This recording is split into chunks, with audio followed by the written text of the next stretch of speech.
अगर आप नौकरी पेशा हैं, मतलब किसी प्राइवेट कंपनी में एम्प्लॉई हैं, तो पीएफ के दफ्तर से आपका पाला लगातार पड़ता होगा।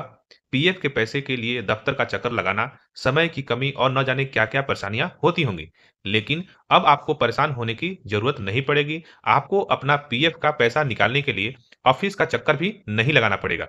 एम्प्लॉय प्रोविडेंट फंड ऑर्गेनाइजेशन यानी कि ईपीएफओ की तरफ से लगातार कर्मचारियों की सहूलियत पर काम किया जा रहा है। अब ईपीएफओ आपको अपने कई नियमों में बड़ा बदलाव करने जा रहा है। आपको कुछ ऐसी सुविधाएँ देने जा रहा है, जिन्हें आप इस्तेमाल करके बिल्कुल खुश हो जाएँगे। आप बिल्कुल आपकी परेशानियाँ दूर हो जाएगी। इन बदलाव का मकसद है पीएफ खाता धारक के लिए अपने पेंशन फंड का बेहतर इस्तेमाल करने के लिए प्रेरित करना। अब सवाल यह उठता है कि क्या बदलाव होने वाला है? क्या कर्मचारी पीएफ खाते का पैसा सीधे एटीएम कार्ड से निकाल सकेंगे? इसका कोई लिमिट होगा या कितना भी पैसा निकाल सकेंगे? अभी नियम है कि पीएफ खाते में जमा होने वाला राशि हर महीने 15,000 रुपए का 12% से ज्यादा नहीं होनी चाहिए। तो क्या इस नियम को भी हटा दिया जाएगा? क्या किसी भी बैंक से पेंशन पाने की सुविधा होगी? क्या अब इक्विटी यानी कि शेयर में भी आप निवेश कर सकेंगे? कई सवालें हैं जिनके जवाब पाने की कोशिश करेंगे, क्योंकि मेरा पैसा, आपका पैसा और सबका पैसा एक ही है। हम बात करेंगे उस पैसे की।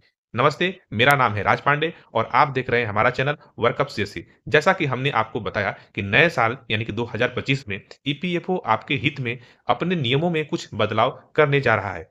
ऐसे में सवाल यह उठता है कि क्या अब कर्मचारी पीएफ का पैसा एटीएम कार्ड के माध्यम से निकाल सकेगा? क्योंकि मैंने अपने आस-पास में कई बार ऐसा देखा है कि लोगों के पीएफ खाते में 3 लाख, 4 लाख, 5 लाख रुपया पड़ा रहता है और उनके इमरजेंसी सिचुएशन में, जैसे कि कोई मेडिकल इमरजेंसी आ जाता है, उनके बच्चे की पढ़ाई या किसी भी प्रकार की कोई इमरजेंसी सिचुएशन में उस पैसे को निकाल नहीं पाता है, क्योंकि उसमें क्लेम करो, क्लेम कई बार रिजेक्ट हो जाता है, वो क्लेम सेटलमेंट में काफ़ी समय लगता है। इस प्रकार से बहुत सारा परेशानी उठाना पड़ता है। तो क्या एटीएम कार्ड से पैसा निकाल सकेंगे? आपको बता दें कि ईपीएफओ सभी खाता धारकों को एटीएम कार्ड उपलब्ध कराने जा रहा है। पीएफ नियमों में होने जा रहा है नए साल में बहुत बड़ा बदलाव। इसके तहत कर्मचारियों को रिटायरमेंट के बाद अपनी पेंशन राशि के लिए कई दिनों तक इंतजार नहीं करना पड़ेगा। जैसे आप एटीएम कार्ड के सहारे से बैंक से पैसा निकालते हैं, वैसे ही एटीएम कार्ड लेकर किसी भी एटीएम में जाकर बैंक खाते जैसा पीएफ खाते से पैसा निकाल सकते हैं। लेकिन क्या इसका कोई लिमिट होगा या कितने भी पैसे निकाल सकेंगे? इसके लिए हमने चार्टर्ड अकाउंटेंट मुकेश पांडे जी से बात की। सुनिए उन्होंने क्या बताया। जी हाँ, आपने सही सुना है। सरकार एम्प्लॉय को एटीएम के द्वारा ईपीएफ का पैसा निकालने की परमिशन देने जा रही है। अकॉर्डिंग टू न्यू रूल, सरकार एक सिस्टम एस्टेब्लिश कर रही है जिसके अंदर पीएफ के सेटलमेंट का पैसा, क्लेम के सेटलमेंट का पैसा आपके डेसिग्नेटेड बैंक अकाउंट यानी कि लिंक बैंक अकाउंट में पहुंच जाएगा। एफओ आपको एटीएम कार्ड इश्यू करेगा। उस एटीएम कार्ड के हिसाब से जितना भी अमाउंट आपके बैंक में सेटलमेंट होके आया है, उसको आप विथड्रा कर सकते हैं। इसमें सिर्फ ये बात ध्यान देने योग्य है कि जो अमाउंट सेटलमेंट होके आएगा, उसी पैसे को आप निकाल पाएंगे। जैसे पहले एक सेटलमेंट होने में 10 से 15 दिन लगते थे, वो सेटलमेंट होने में अभी भी टाइम लगेगा, लेकिन जो पैसा सेटल होके आ जाएगा आपके बैंक अकाउंट में, वो जो एफओ द्वारा जो एटीएम कार्ड दिया जाएगा, उससे आप विड्रॉल कर पाएंगे। ऐसी कोई लिमिट निर्धारित नहीं की गई है कि आप एटीएम से कितना पैसा विथड्रा कर पाएंगे, क्योंकि एटीएम की बात है, जो पैसा आपके बैंक अकाउंट में सेटल होके आ गया है, उसको आप सारा निकाल सकते हैं। अगर हम बात करें कि अगर रिटायरमेंट की एज पे सेटल होके आ रहा है, तो वो सेटल 100% सेटल होके आएगा। In case of any Oudh, किसी में 19%, किसी में रीजन ऑफ क्लेम के हिसाब से पैसा आता है। बट जितना भी पैसा आपके बैंक अकाउंट में ट्रांसफर हो जाएगा एज अ सेंट्रल क्लेम, वो आप निकाल पाएंगे, तो इसलिए इसकी कोई लिमिट निर्धारित नहीं की गई। अभी नियम यह है कि पीएफ खाते में जमा होने वाली राशि पर हर महीने जो है 15,000 का 12% से ज्यादा जमा नहीं होनी चाहिए। तो क्या इस सीमा को हटा दी जाएगी? अभी तक कर्मचारी अपनी बेसिक सैलरी का 12% ईपीएफ में योगदान करते हैं, लेकिन 15,000 तय की गई सीमा को सरकार अब खत्म करने पे विचार कर रही है और वास्तविक वेतन, एक्चुअल वेतन, टोटल वेतन जो आपको मिलता है, उसके आधार पे योगदान करने पे विचार कर रही है। इसका मतलब यह होगा कि कर्मचारी अपनी पूरी सैलरी के आधार पर ईपीएफ योगदान कर पाएंगे, जिससे उनकी रिटायरमेंट सेविंग बढ़ेगी। देखिए, जहां तक एम्प्लॉय के ईपीएफ अकाउंट में कंट्रीब्यूशन की बात है, अगर हम परसेंट सिनेरियो में देखें तो employee can contribute up to 12% of their basic salary. But अब जो सरकार है इस लिमिट को हटाने जा रही है। अगर कोई एम्प्लॉई, अगर उसकी पॉकेट परमिट करती है, उसके पास बचत होती है, तो वो चाहता है कि at the time of retirement एक अच्छा खासा अमाउंट सेविंग हो जाए। सो 15,000 लिमिट को हटा दी गई है। अब वो कितना भी चाहे अपनी सैलरी से कंट्रीब्यूट कर सकता है अपने पीएफ अकाउंट में। एक सवाल यह भी है कि क्या किसी भी बैंक से पेंशन पाने की सुविधा होगी? जी हाँ, पीएफ खाता यानी कि ईपीएफओ ने सेंट्रलाइज्ड पेंशन सिस्टम लागू करने का फैसला कर लिया है और इसका पूरा सिस्टम जो है तैयार भी हो चुका है, बस इसको इम्प्लीमेंट करना है। इससे कर्मचारी पेंशन योजना के 7.8 मिलियन सदस्य देश भर में किसी भी बैंक से, किसी भी शाखा से पेंशन प्राप्त कर पाएंगे। ईपीएफ में सेंट्रलाइज्ड पेमेंट सिस्टम पर कर दिया गया है।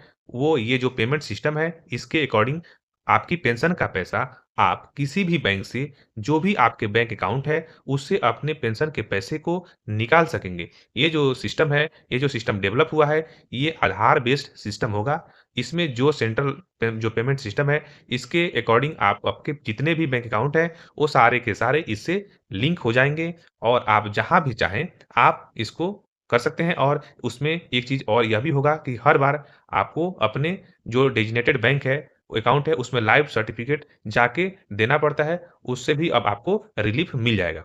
क्योंकि आप किसी भी बैंक में जाके इसको दे सकते हैं। तो ये पेंशनर के लिए बहुत ही अच्छा अपडेट्स है। तो आइए ये भी जान लीजिए कि क्या अब आपको इक्विटी यानी कि शेयर में भी निवेश आप कर पाएँगे? आपको बता दें कि ईपीएफओ इक्विटी में निवेश की कुछ नई संभावनाओं पर विचार कर रहा है। इसके बाद पीएफ खाताधारक एक्सचेंज ट्रेड फंड के अलावा एक्सचेंज ट्रेड फंड को शॉर्टकट में ईटीएफ कहते हैं, अलावा इक्विटी में भी निवेश जो है इन्वेस्टमेंट कर सकते हैं। देखिए, अभी जो मेंबर है वो परमिट करता है कि वो एक्सचेंज ट्रेडेड फंड यानी कि ईटीएफ या गवर्नमेंट फंड के थ्रू इन्वेस्ट कर सकते हैं। बट अभी जो एफओ का नया रूल आया है उस पे एफओ विचार कर रहा है कि एफओ मेंबर डायरेक्टली स्टॉक में इक्विटी में इन्वेस्ट कर सके। इससे स्टॉक मार्केट में उनको अच्छे बेनिफिट्स भी मिलेंगे और जो स्टॉक मार्केट का अप एंड डाउन है वो भी मिलेगा, तो मेरे हिसाब से ही अच्छा मूव है। बता दें, हाल ही में केंद्रीय श्रम मंत्री मनसुख मांडविया ने बताया कि ईपीएफओ अपने आईटी इंफ्रास्ट्रक्चर को अपग्रेड करने जा रहा है। इसके बाद अधिकतर काम बिना मानवीय हस्तक्षेप के ऑनलाइन संभव हो पाएंगे। नया सिस्टम बैंकिंग सिस्टम की तरह होगा, बैंकिंग सिस्टम के जैसा काम करेगा, साइट ज़्यादा यूजर फ्रेंडली होगा। उन्होंने ये भी बताया कि अभी ईपीएफ अकाउंट होल्डर्स को पैसा निकालते समय कई तरह की समस्याओं, परेशानियों का सामना करना पड़ता है, लेकिन सिस्टम अपग्रेड होने के बाद नाम में गलती, आधार, बैंक और अकाउंट नंबर में कोई गलती हो या अपडेट कराना हो, नहीं होने हो रहा है, तो और पुरानी कंपनी का पीएफ ट्रांसफ़र कराने की कोई समस्या अगर आ रही है, उसका समाधान बहुत ही आसान तरीके से ईज़िली बहुत जल्द हो जाएगा। आपको जाते-जाते आपको ये भी समझा देते हैं कि ईपीएफओ होता क्या है? पीएफ यानी कि प्रोविडेंट फंड वो शब्द है जिसका जिक्र हर शख्स की नौकरी पेशा जिंदगी में कभी ना कभी होता ही है और हर हर नौकरी पेशा शख्स का किसी न किसी तरह से पीएफ योजना से जुड़ाव भी होता है। प्रोविडेंट फंड से जुड़ी योजनाओं का मकसद रिटायरमेंट के बाद की जिंदगी को खुशहाल बिताने की खातिर थोड़ा-थोड़ा रकम जोड़ने का अवसर प्रदान करता है। इन योजनाओं में नौकरी के दौरान नियमित रूप से निवेश करना पड़ता है और उसी निवेश की बदौलत रिटायरमेंट पर कर्मचारी को एक मुश्त रकम मिल जाती है। मोटे तौर पर पीएफ की सभी योजनाओं का प्रमुख उद्देश्य रिटायरमेंट के उपरांत कर्मचारी की वित्तीय सुरक्षा सुनिश्चित करना होता है। भविष्य निधि संगठन जो जितने भी निधि योजना के तहत कर्मचारी को हर महीने अपनी तनख्वाह में से एक हिस्सा भविष्य निधि खाते में जमा करना पड़ता है, जो रिटायरमेंट पर ब्याज सहित उसी को एक मुश्त मिल जाती है। और यही नहीं, पीएफ एक भाग जो है पीएफ का एक पार्ट कर्मचारी को पेंशन के तौर पर भी मिलने लगता है।